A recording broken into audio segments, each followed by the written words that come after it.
क्या आप जानते हैं इलॉन मस्क कौन था? और आप ऐसे कितने लोगों को जानते हैं जिन्होंने 50 साल की उम्र तक पहुंचने से पहले इस दुनिया की सिमत बदल दी हो? और एक बार नहीं, बार बार। ये कहानी है ज़ीरो से 20 बिलियन डॉलर तक के सफ़र की। ये कहानी है पागलपन के हद तक के रिस्क उठाने की। ये कहानी है इलॉन मस्क की।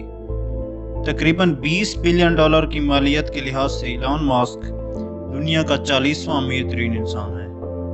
लेकिन ये उसकी ख़ास बात नहीं है। इस बंदे की ख़ास बात यह है कि इसने टेक्नोलॉजी की दुनिया में वो काम कर दिखाए हैं जिनसे पूरी दुनिया को फ़ायदा पहुंच रहा है। इलॉन मस्क की कहानी शुरू होती है 1989 में, जब एक नौजवान साउथ अफ्रीका में अपना घर बार छोड़कर कनाडा में आला तालीम हासिल करने के लिए आता है। वहाँ 2 साल पढ़ाई करने के बाद फिर वो अमरीकी रियासत पेंसिल्वेनिया में आता है, जहाँ पर वो अपनी बैचलर की डिग्री हासिल करता है और फिर अपनी पीएचडी की डिग्री हासिल करने के लिए कैलिफोर्निया की स्टैनफोर्ड यूनिवर्सिटी में जाता है और सिर्फ 2 दिन बाद ही वो अपनी पढ़ाई छोड़ देता है। ये 1995 की बात है, जब अमेरिका में इंटरनेट को कमर्शियली इस्तेमाल करना शुरू किया गया था।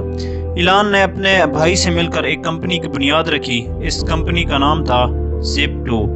बेसिकली ये उस वक्त का गूगल मैप था, जिसके ज़रिए लोग अपने शहरों के बारे में मुख्तलिफ किस्म की इंफॉर्मेशन हासिल करते थे। ये कंपनी कामयाब हुई और आखिरकार कंपाइक नामी एक कंपनी ने इलॉन के इस आइडिया को 300 मिलियन डॉलर में ख़रीद लिया। इलॉन मस्क का चूँकि इसमें सिर्फ 7% शेयर था, इसलिए उसके हिस्से में सिर्फ 22 मिलियन डॉलर्स आए।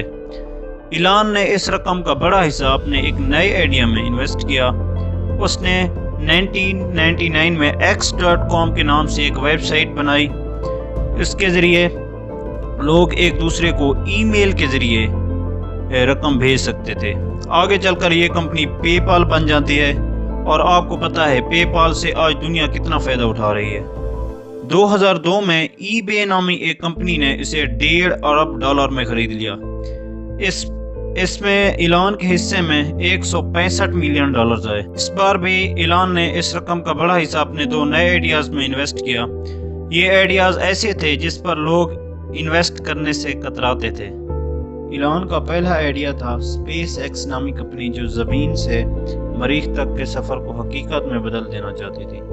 बेसिकली ये कंपनी रॉकेट बनाती थी जो इंसानों को और उसके सामान को ज़मीन से खला तक पहुंचाने का काम करती थी। स्पेस एक्स से पहले रॉकेट उड़ाने का काम सिर्फ 3 इदारे कर सकते थे: अमरीकी हुकूमत, रशियन हुकूमत और चाइनीज़ हुकूमत। किसी भी प्राइवेट कंपनी के लिए इस किस्म के फील्ड में कदम रखना खुदकुशी करने के बराबर था, और लगता ऐसा ही था, क्योंकि स्पेस एक्स के पहले 3 रॉकेट उड़ाने के तजर्बात बिल्कुल फेल हुए थे। जब उसका चौथा तजर्बा कामयाब हुआ तो अमरीकी हुकूमत ने अपने नासा के मिशन भेजने का काम स्पेस एक्स कंपनी को दे दिया। इलॉन मस्क का दूसरा आइडिया था टेस्ला मोटर कंपनी। ये वो कंपनी है जो मुकम्मल तौर पर बिजली से चलने वाली गाड़ियाँ और ट्रक बनाती है। बग़ैर इंजन और बग़ैर ट्रांसमिशन से चलने वाली इन गाड़ियों ने पेट्रोल से चलने वाली गाड़ियों के मुस्तकबिल को ख़तरे में डाल दिया है।